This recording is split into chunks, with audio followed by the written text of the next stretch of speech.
के लिए उधार दिया है। एक राशि है। हेलो, हाय, नमस्कार, good morning to all of you. कैसे हैं दोस्तों? उम्मीद करते हैं कि अच्छे होंगे। मैंने कल आपको यहाँ पे पढ़ाया था कि 3 राशि हैं P1 जिसको हमने R1 की रेट पे T1 समय के लिए उधार दिया है। एक राशि है P2 R2 की रेट से T2 समय के लिए उधार दिया है। एक राशि है P3 जिसको R3 की रेट से T3 समय के लिए उधार दिया है। P1 R1 T1 P2 R2 T2। ठीक है, चलेगा भाई? क्लियर है? तो आप कहेंगे हाँ हाँ बिल्कुल क्लियर है। ठीक है, तो हमने यहां से 2 केस बनाए थे।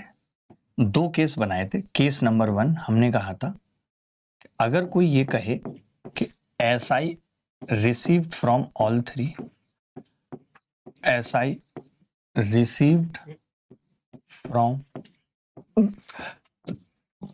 All 3 are equal. अगर तीनों से प्राप्त ब्याज बराबर है, अगर तीनों से प्राप्त ब्याज बराबर है, तो हमने कहा था, तब हमने कहा था कि P1 P2 और P3 का जो अनुपात होगा वो होगा 1/R1 T1 अनुपात 1/R2 T2 1/R3 T3। ये होगा। ठीक है, 1/R1 T1 1/R2 T2 1/R3 T3। हमने यहीं पे केस नंबर 2 लपका था। हमने यहीं पे केस नंबर 2 दिया था, केस नंबर 2, और ये था कि अमाउंट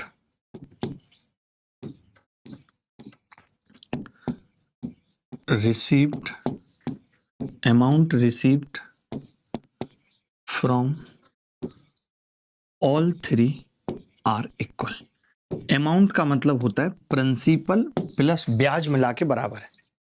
प्रिंसिपल प्लस ब्याज मिला के बराबर है। उस केस में हमने कहा था कि भाई P1 P2 और P3 का जो अनुपात होगा वो होगा 1/, अब ये जुड़ जाएगा R1 T1 1/100 plus R2 T2 1/100 plus R3 T3। ये होगा P1 P2 P3 का अनुपात 1/100 प्लस R1 T1 अनुपात 1/100 plus R2 T2 1/100 plus R3 T3। Clear है बात? किसी को कोई दिक्कत इसमें? ये 2 पॉइंट मैंने कल पढ़ा दिए थे। अब मैं एक सवाल, तो इस पे मैं कई सवाल करा चुका था कल की क्लास में, तो सिर्फ इस पे एक सवाल कराऊंगा अभी, बाकी नीचे वाले पे कराऊंगा, फिर अगले टाइप के सवाल करेंगे। P1 P2 और P3 का रेशियो क्या होगा? P1 P2 P3 का रेशियो, तो आपने कहा 1/R1 T1 यानी कि 2/6। 2/6। दूसरा क्या है? 3% की दर से 4 वर्षों के लिए, और तीसरा है 5% की दर से 6 वर्षों के लिए। ठीक है जी, तो 1/12 1/30।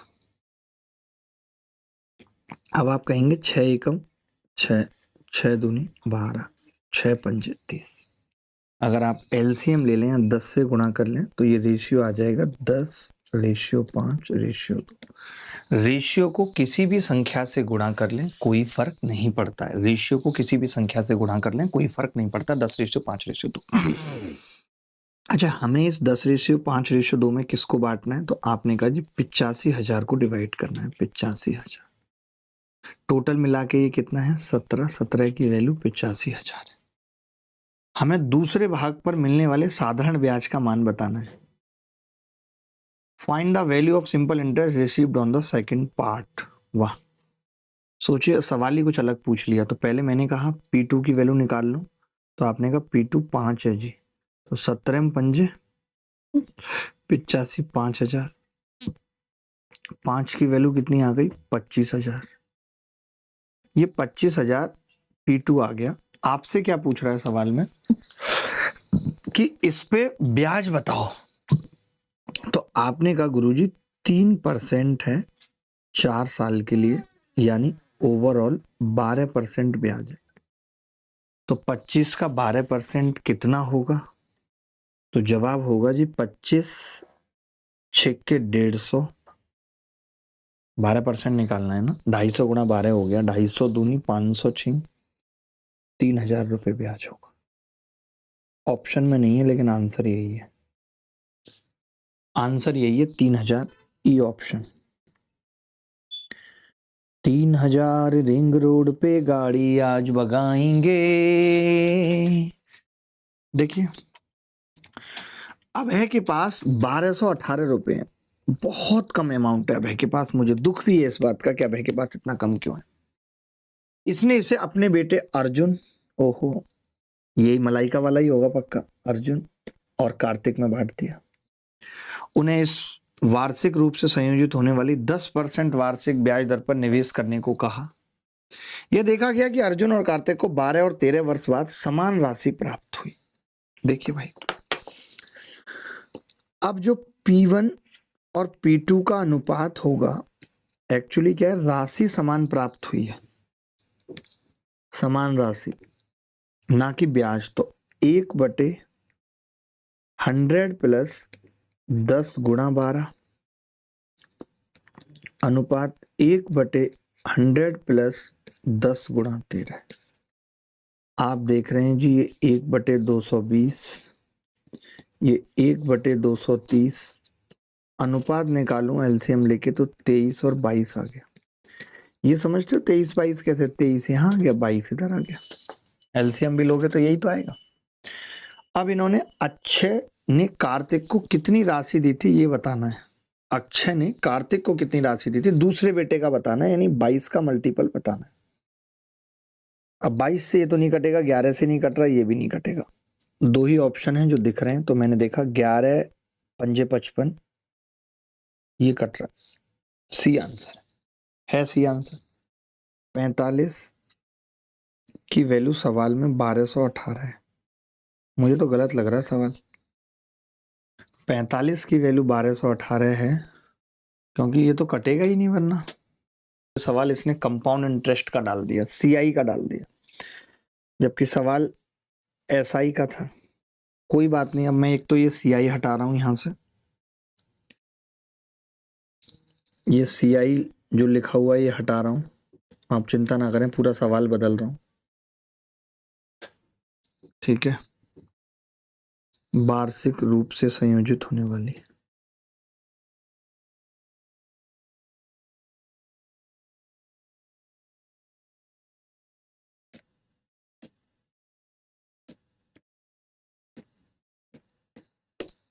ठीक है। अब ऑप्शन बदल रहा हूं, इसको 1200 कर रहा हूं,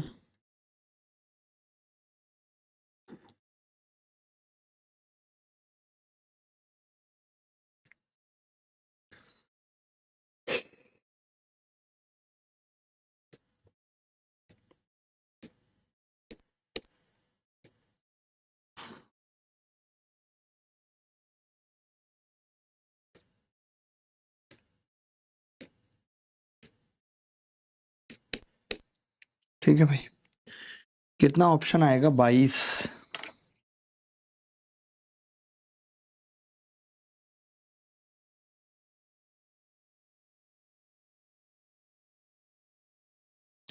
तेरह सौ पांच कर लीजिए दोस्त, 1305, उसके पास 1305 रुपए है, उसके पास 1305 रुपए है, ठीक है। अब कर लीजिए। तो आपने देखा कि 45 की वैल्यू कितनी है जी सवाल में, 1305, मैंने 5 से काटा जी, 45 से ही कट रहा है वैसे तो, ये 45 दूनी 90 और 45 निम्मा 29 बार कट रहा है, हमसे 22 की वैल्यू पूछ रहा है, 638 यूनिट डिजिट से, सी आंसर है। मैंने सवाल बदल दिया, करेक्ट कर दिया सवाल, ठीक है। क्लियर है बात, किसी को कोई डाउट तो नहीं है? 24,000 रुपए को 3 भागों में इस प्रकार बांटा गया कि पहले भाग को 10% साधारण ब्याज की दर से 5 साल के लिए, दूसरे भाग को 4% के साधारण ब्याज की दर से 5 साल के लिए तथा तीसरे भाग को 5% की दर से 20 साल के लिए दिया गया। तीनों से प्राप्त धनराशि बराबर है, तो धन का तीसरा भाग क्या है?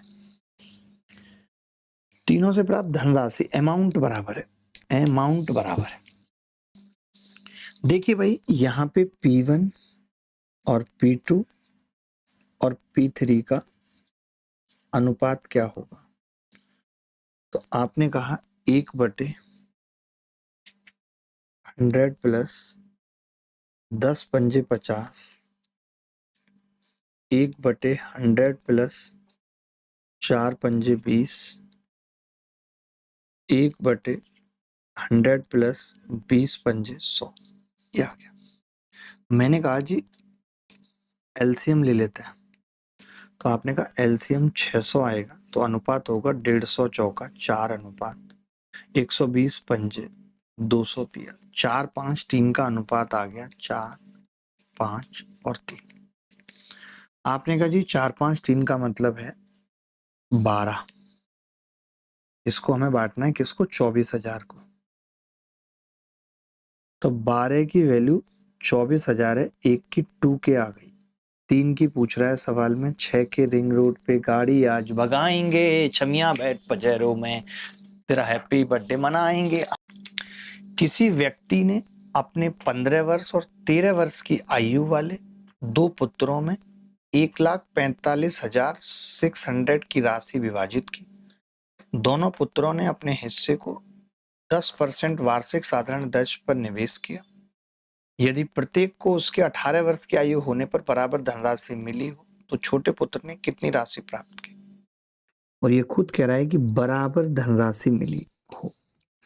2 व्यक्ति हैं, 2 पुत्र हैं, एक P1 है, एक P2 है।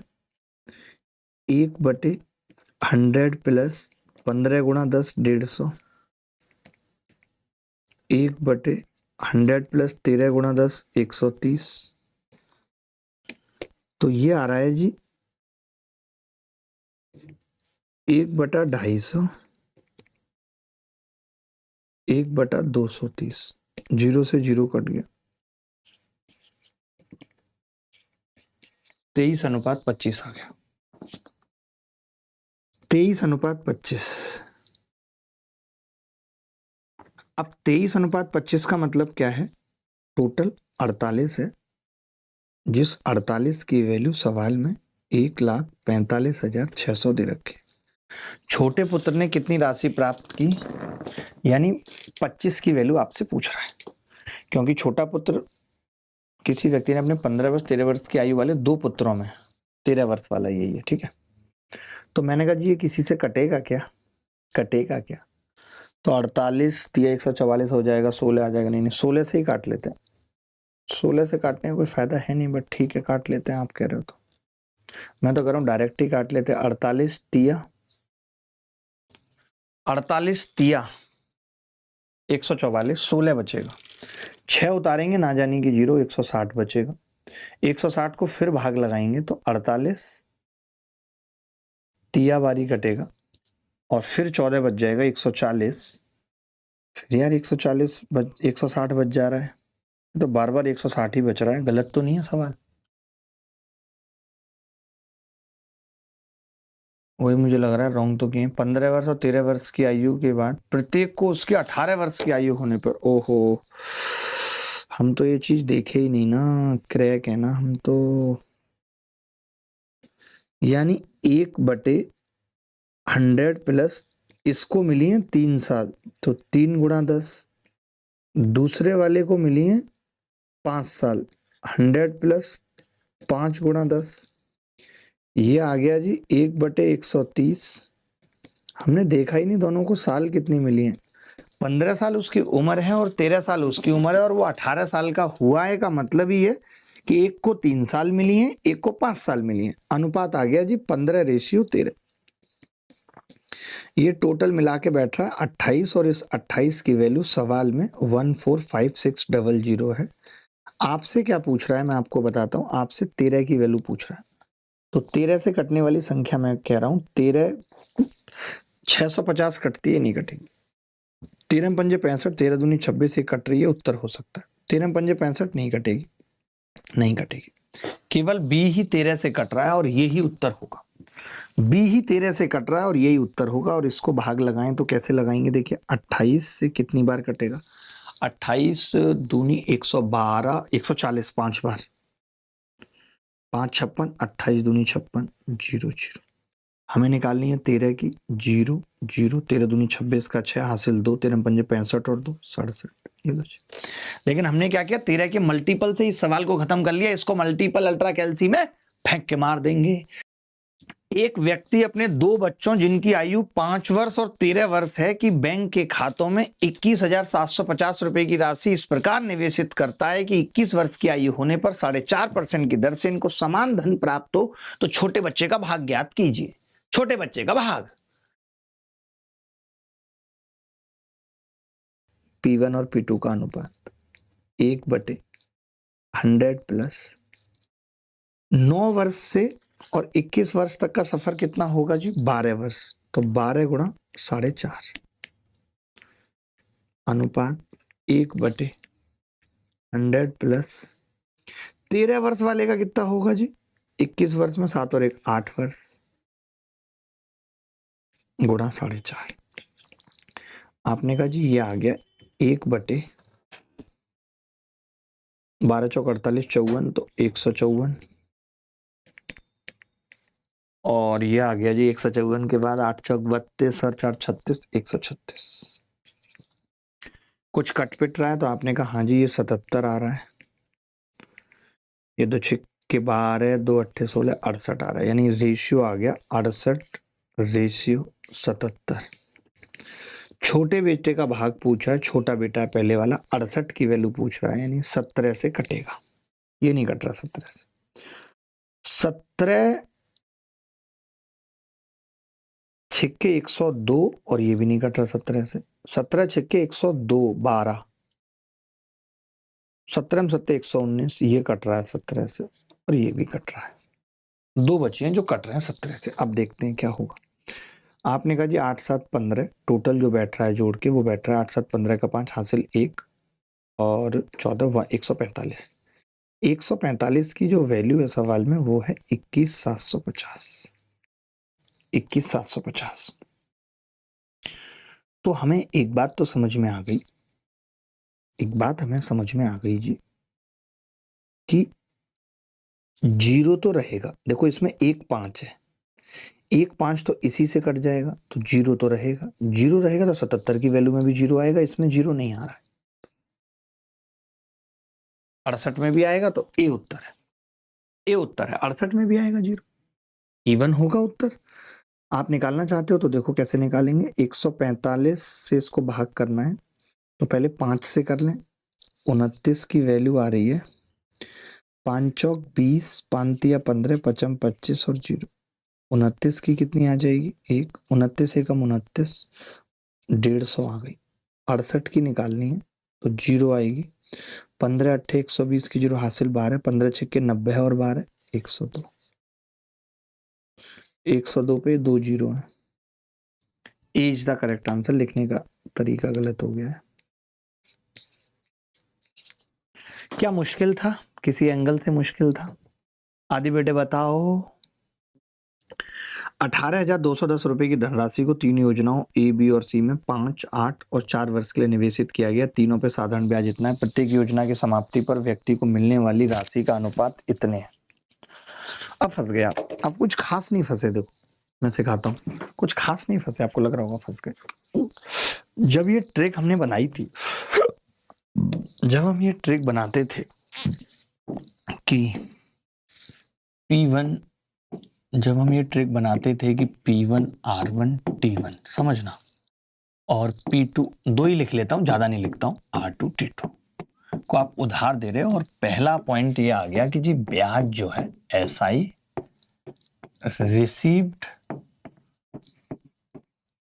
फ्रॉम बोथ इक्वल नहीं है, इस बार A रेशियो B में है।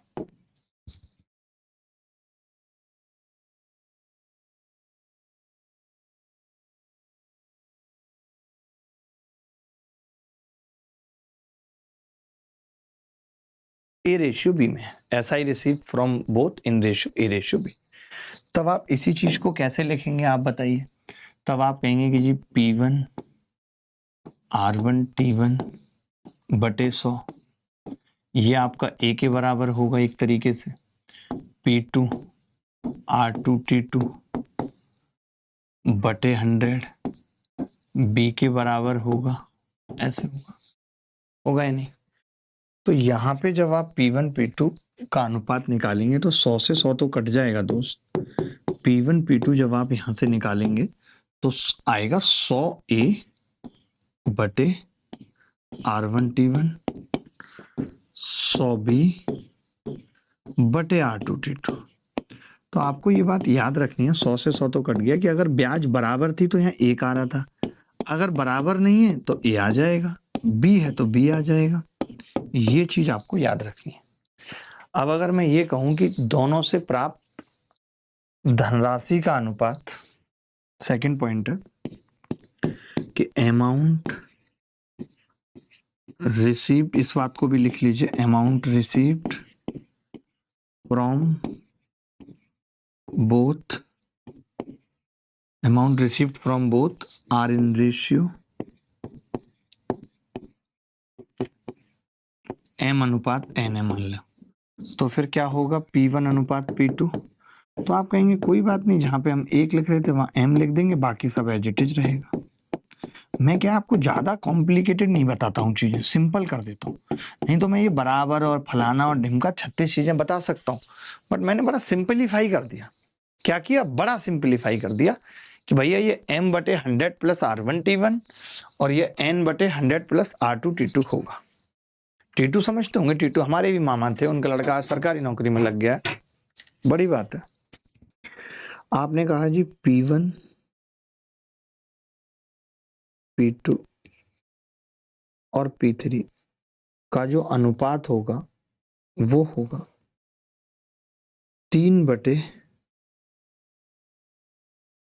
100 प्लस 5 गुणा 12, दूसरा 7 बटे 100 प्लस 8 गुणा 10, तीसरा होगा 4 बटे 100 प्लस 4 गुणा 12.5। ठीक है, तो ये आ गया 3 बटे 12 पंजे 60 160, ये आ गया 7 बटे 180, ये आ गया 4 बटे 12 चौक 48 और 50 150।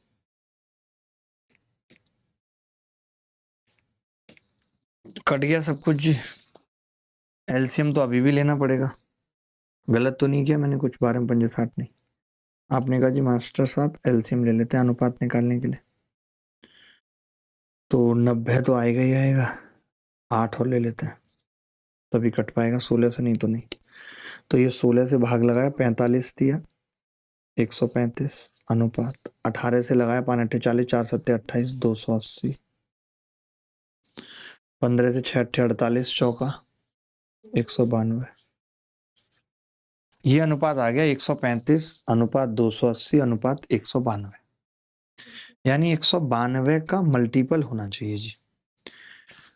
19 तिया 57 और 2 तिया 6, सीधे मल्टीपल ये दिख रहा है मुझे 192 का, बी आंसर आना चाहिए मेरे हिसाब से। तो अब चेक कर लेते हैं, 135 प्लस 280 प्लस 192 बराबर आ गया 607।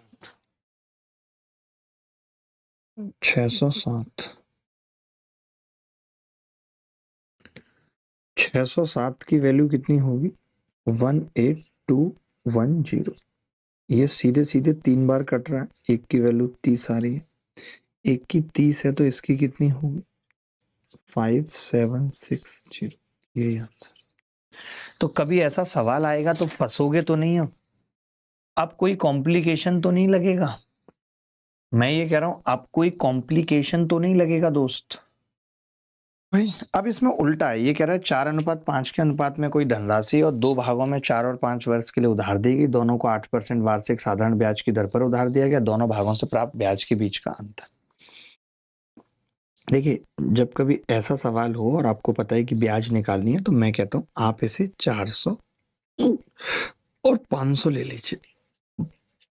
देखिए, कुल राशि पूछिए तो 9 का मल्टीपल होगी, ये भी 9 का मल्टीपल है, ये नहीं है, ये भी 9 का मल्टीपल है, ये भी 4 और 2 6 और 2 8 और 1 9, ये तो नहीं है। सी को छोड़ के कुछ भी उत्तर हो सकता है। मैंने कहा अगर मैं 4 वर्ष में 8% से ब्याज निकालता हूं तो 32% हो गई। 32 का 4 दूनी 8, 4 तिया 12, 128 रुपये ब्याज आएगी। ये ब्याज है, 12% ब्याज है। आपने कहा कि जी ये 5 वर्ष के लिए 8% के रेट से 40% हो गई, 200 आई, ये भी ब्याज है। इन दोनों का अंतर दे रखा है सवाल में, मैंने सिंपल किया है, कुछ नहीं किया, बस 400-500 लिया। इन दोनों का अंतर मैंने ये इसलिए लिया जानबूझ के सवाल कि अभी आप एक ही रिदम में हो, तो क्या आप रिदम चेंज कर पाते हो सवालों का, अगर कोई सवाल दूसरा पूछ लिया जाए तो। 4680, क्या ये 72 से कट रहा है डायरेक्ट?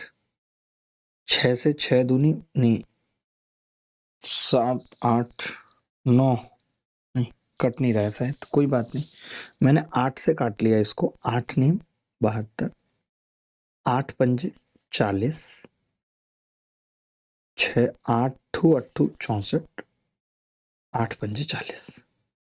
अब आप कहेंगे कि जी मुझे तो 900 की वैल्यू बतानी है टोटल, तो मैं 2 जीरो लगा दूंगा, तो 58500, 2 जीरो लगा दी मैंने, क्योंकि मुझे 900 की वैल्यू बतानी थी। ये मेरे प्रिंसिपल्स हैं, ये मेरे प्रिंसिपल्स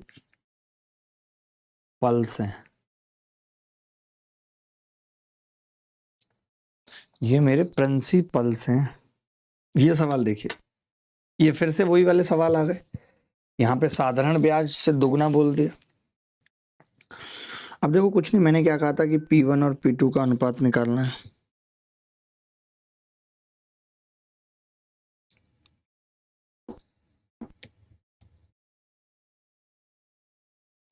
P1 और P2 का, तो आपको पता है कि पहले भाग पर ब्याज दूसरे भाग पर ब्याज से दुगना है, तो ये 2 है और ये ब्याज 1 है, तो 2/R1T1 आएगा। R1T1 कितना है? 6 तिया 18 और 2, 20/3 गुणा 5 चौक 20 और 1 21/5। मैंने कोई कंफ्यूजन रखा ही नहीं, देखो अभी पढ़ाया था पीछे, याद करो, ये पढ़ाया था ना कि जितना ब्याज है तो ब्याज के बटे में भाग कर दो। ये लो, ये कराया था कि नहीं अभी? ए, अब वो कह रहा है ये ब्याज से इसका दुगना है, तो ये 1 है तो ये 2 है, तो बस मैंने 2 से भाग कर दिया।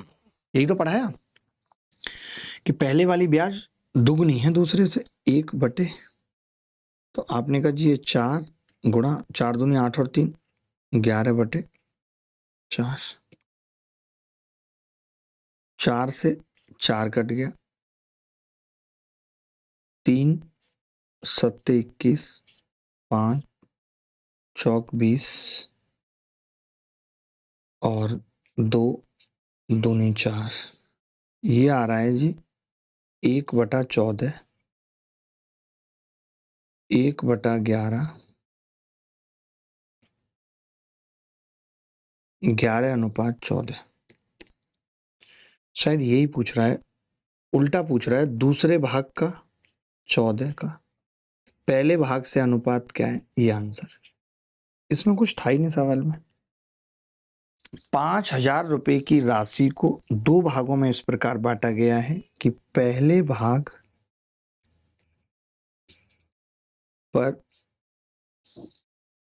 6 से 2/3% की दर से 4 से 1/5 सालों के लिए साधारण ब्याज, दूसरे भाग पर 4% प्रति वर्ष की दर से 2 से 3/4 सालों के लिए साधारण ब्याज से दुगना होता है। ब्याज दुगना है, 2:1। 2 बटे क्या आ रहा है जी? R1T1 कितना है? 6 तिया 18 और 2 20/3, 5 चौक 20 और 1 21/5 बटे 4 गुणा 4 दूनी 8 और 3 11/4। मुझे लग रहा है तो सेम ही है क्या पिछले वाला की तरह ही है बिल्कुल। 5 चौक 20, 3 सत्ते 21, 2 दूनी 4, तो ये तो वही आ गया 1/14 और 1/11, यानी P1 और P2 का जो अनुपात आ रहा है वो 11:14 आ रहा है। 3 का मल्टीपल होगा, उत्तर जो भी होगा सी आंसर आ जाएगा, क्योंकि अंतर पूछ रहा है ना दोनों का। टोटल 25 की वैल्यू दे रखी है सवाल में, 5000, 3 की पूछ रहा है, 25 दूनी 50, 200 आ गई, 1 की वैल्यू, 3 की 600। क्या सवाल मुश्किल था? मैं पूछ रहा हूँ, क्या ऐसा सवाल करना मुश्किल था? देखो, मुझे पता है 2 भागों में बांटा, तो वर्ष के लिए दूसरे भाग पर साधारण ब्याज का 5/2 गुना है। ये क्या कह रहा है? पहले भाग पर इतने की दर से साधारण ब्याज, दूसरे भाग पर साधारण ब्याज का 5/2 गुना है। P1 और P2, यानी ये 2 है और ये 5 है। ठीक है, 5/, तो अब आप देखेंगे 7.5 वर्षों का मतलब 15/2 इंटू 8 तिया 24 और 1 25/3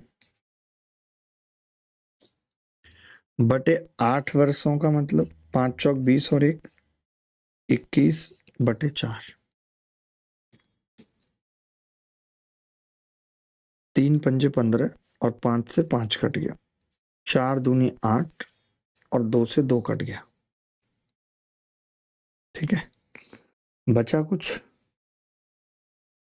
तो आप कहेंगे कि जी ये आ रहा है 2/25 अनुपात 1/21, क्रॉस मल्टीप्लाई करूंगा, रेशियो आ गया 21 दूनी 42, एलसीएम भी लूंगा और 25, ये रेशियो आ गया। दोनों भागों के बीच अंतर पूछ रहा है, तो अंतर आ रहा है 17, 17 का मल्टीपल होगा, ये नहीं कट रहा 17 से, 17 में 7 119, ये कट रहा है 17 से, 17 में 7 119, ये नहीं कट रहा 17 से, 17 में निम्मा 153 होता है, 17 टे 136, ये भी नहीं कट रहा। तो बी आंसर है, बी सबका आ रहा है बी, मैंने मल्टीपल से ही निकाल दिया। तो आपने कहा कि जी ये टोटल हो रहा है, इसको मल्टीपल में डाल सकते हैं, 5 और 2 7, 4 और 2 6, 67 की वैल्यू 50 250 है। अब 67 से कितनी बार कटेगा भाई? भाग लगाना पड़ेगा, 50 250। अब इसमें मुश्किल हो रही है 67 से काटने में, समझो। तो अब हमें कौन सा तरीका काम कर गया? अल्ट्रा कैलसी ट्रिक काम कर गई हमारी, कि भाई ये एक बार की वैल्यू 750 आ रही है, अंतर पूछ रहा है दोनों का, 17 की वैल्यू पूछ रहा है, तो 17 से गुणा कर देंगे तो 12 750 उत्तर आ जाएगा। यही मैंने बताया था आपको कि यही उत्तर आ रहा है, 12 750। क्या तकलीफ हुई? जो मैंने तरीका आपको बताया, क्या उस तरीके से नहीं कर पा रहे आप सवाल? देखिए, सवाल बड़ा प्यारा है।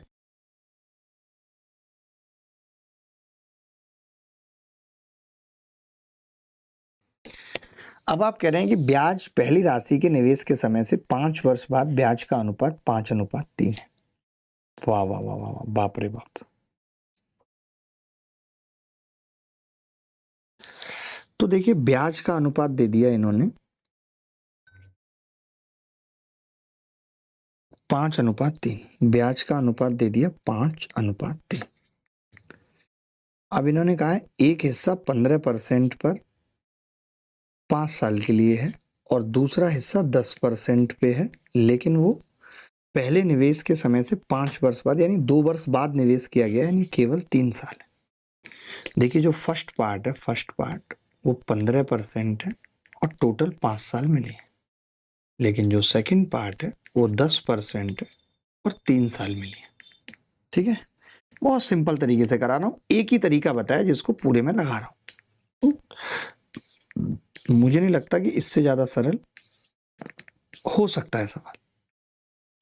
1/3 अनुपात 1/2। ठीक है, अब आप देखेंगे 2:3 यानी कि 5 की वैल्यू सवाल में 48500 है। तो हमसे क्या पूछ रहा है? 1 की वैल्यू कितनी होगी? तो आपने कहा 5 × 9 = 45, 5 × 7 = 35 और 0 साधारण ब्याज की दर पर निवेश किया गया दूसरा हिस्सा क्या है? दूसरा 10% साधारण ब्याज की दर पर निवेश किया गया दूसरा हिस्सा, यानी 3 की वैल्यू पूछ रहा है। 3 निम 27, 3 जीरो, 3 सत्ते 21 का एक हासिल 2, 3 निम 27 और 2 29। मुझे नहीं लगता कि इससे बेहतरीन तरीके से इस सवाल को किया जा सकता है। बात क्या है कि मैंने आपको एक ही तरीका बता दिया, आप समझना, मैंने आपको एक ही तरीका सिखा दिया। मैं किसी भी सवाल में वो तरीका बदल नहीं रहा हूं। चाहूं तो मैं बदल सकता हूं, ये वो दुनियादारी, लेकिन मैंने आपको एक ही में सिखा दिया कि भाई ब्याज अगर अलग अलग भी है, सेम है तो 1/R1T1 1/R2T2, अलग अलग है तो ब्याज के बटे कर देंगे, कोई चिंता की बात ही नहीं। ये सवाल भी बहुत तगड़ा सवाल है और ये मेंस 2022 में पूछा गया था। ऐसे ही सवाल पेपर में रिपीट होंगे।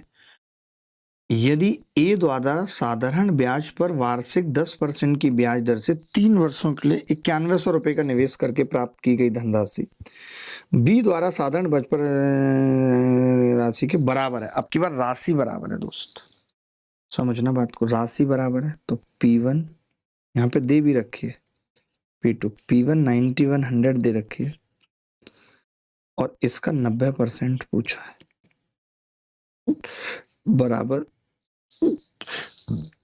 1/100 प्लस 10 गुणा 3 अनुपात 1/100 प्लस 8 गुणा 5।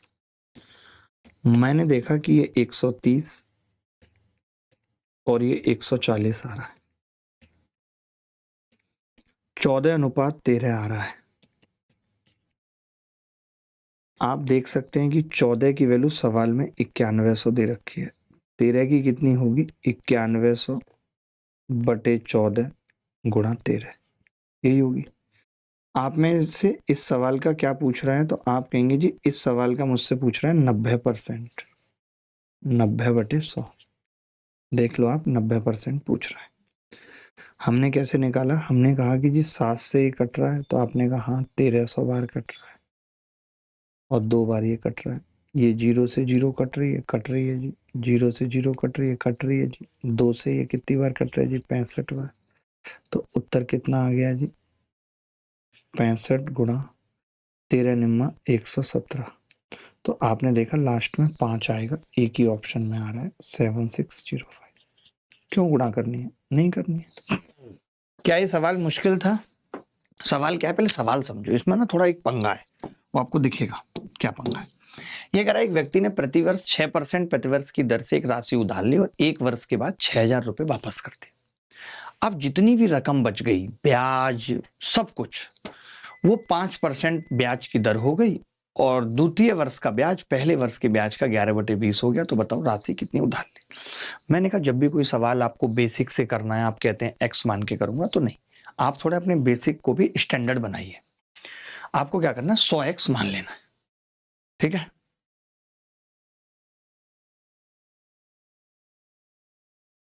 ठीक है, चलो अब आपने क्या देखा कि यार सर ने बताया था x तो नहीं मानना, 100x मान लेते हैं। भाई प्रिंसिपल 100x था, पहले साल में, एक साल में 6% की रेट थी तो 6x ब्याज मिली, ये पूरा पैसा हो गया 106x हो गया। लेकिन आपने 6000 रुपए वापस कर दिए। सवाल में कितने वापस कर दिए जी, 6000 रुपए आपने वापस कर दिए। अगर आपने 6000 वापस कर दिए तो अब बाकी की रकम कितनी बची, बाकी रकम कितनी बची, तो आपका जवाब होगा 106x माइनस 6000, ये बच गई। तो सेकेंड ईयर का ब्याज क्या होगा, सेकेंड ईयर का ब्याज आपने कहा गुरुजी सेकेंड ईयर में 5% रेट है, यानी 1/20 होगा ब्याज। तो मैंने सेकेंड ईयर का ब्याज निकाला, तो आपने कहा 5% होगा जी 106x माइनस 6000 का 5% 1/20। यहां तक कोई डाउट है तो बता दो। ये सेकेंड ईयर का ब्याज आ गया, ये सेकेंड ईयर का ब्याज है, ये क्या है सेकेंड ईयर ब्याज।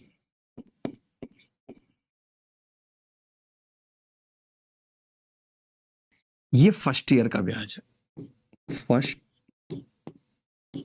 ईयर इंटरेस्ट,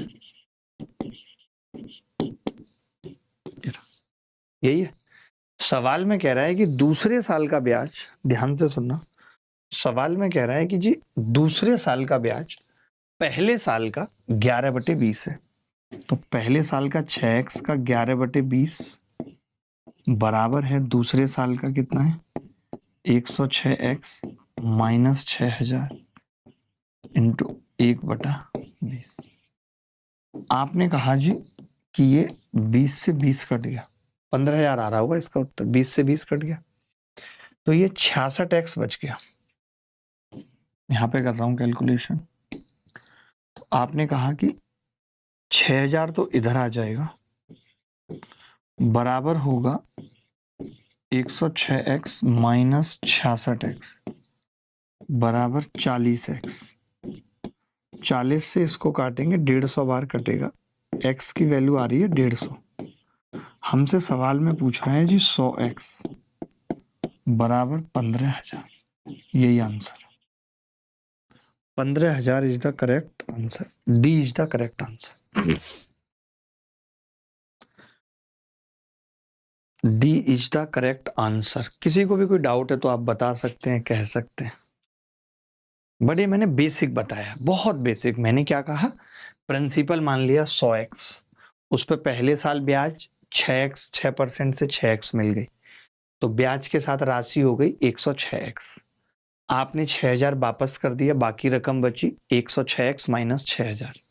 सेकेंड ईयर का ब्याज है 5% बराबर 1/20, तो 106 में से 6000 का 1/20 कर दिया। फिर ये बोल रहा है कि सेकेंड ईयर का जो ब्याज है वो पहले साल के ब्याज का 11/20 से x निकाल दिया। अब आप मुझे बताओ कि इस सवाल का बेजोड़ तरीका बता दो। इस सवाल का शॉर्टकट बताता हूं कि एक व्यक्ति ने 6% प्रतिवर्ष की दर से राशि उधार ली, 1 वर्ष के बाद 6000 वापस कर दिए, बाकी की रकम पर ब्याज की दर 5% है। तो मैं ये पूछ रहा हूं आपसे, एसआई का अनुपात कितना है?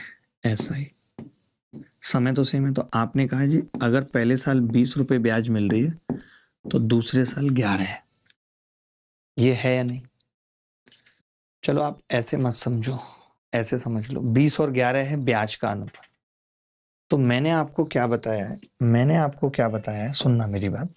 तो आपने कहा कि जी आपने P1 P2 का अनुपात सिखाया है हमें। वो कैसे सिखाया है? 20/R1 T1, तो 6 गुणा 1, एक ही साल है, 5 गुणा 1, ये आ गया 20 पंजे 100 और 11 छक्के 66। मैं बस एक बात कह रहा हूं आपसे, दूसरे साल ब्याज अगर 1 भी रुपया ना लौटाया गया होता, 1 भी रुपया ना लौटाया गया होता, तो दूसरे साल, यहां पे बस यही पंगा है कि अगर 1 भी रुपया ना लौटाया गया होता तो दूसरे साल ब्याज 106 पे चलती, लेकिन चली 66 पे है, प्रिंसिपल 66 है, यानी 40 आपने वापस कर दिया है। उस 40 की वैल्यू सवाल में 6000 है, मुझे 100 की निकालनी थी, तो मैंने 2.5 से गुणा कर दी, 15,000 उत्तर आ गया। मेरे जो तरीके हैं वो बहुत वैलिड, सॉलिड और अच्छे हैं। आप समझ पाए तो अच्छी बात, ना समझ पाए और अच्छी बात।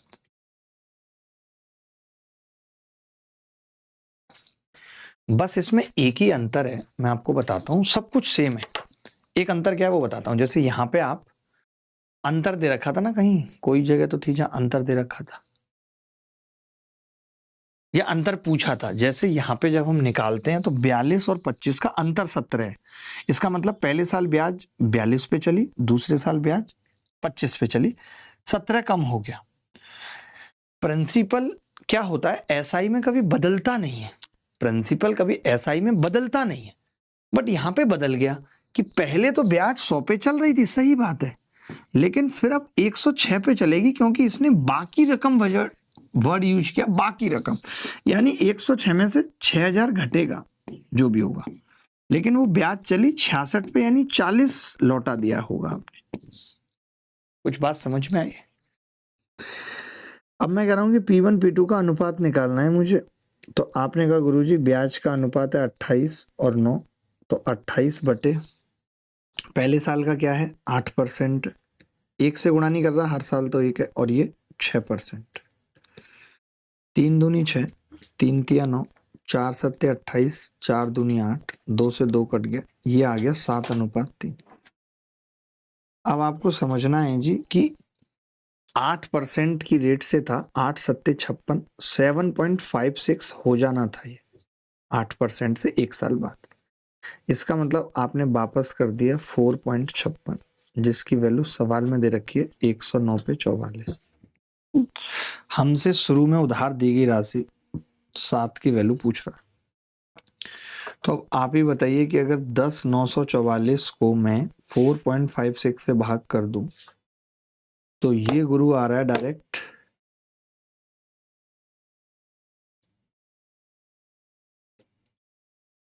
2400। तो 24 सत्ते 168, 16,800 उत्तर है सी। ऐसा नहीं है कि मैंने ये तरीका सिखाया नहीं।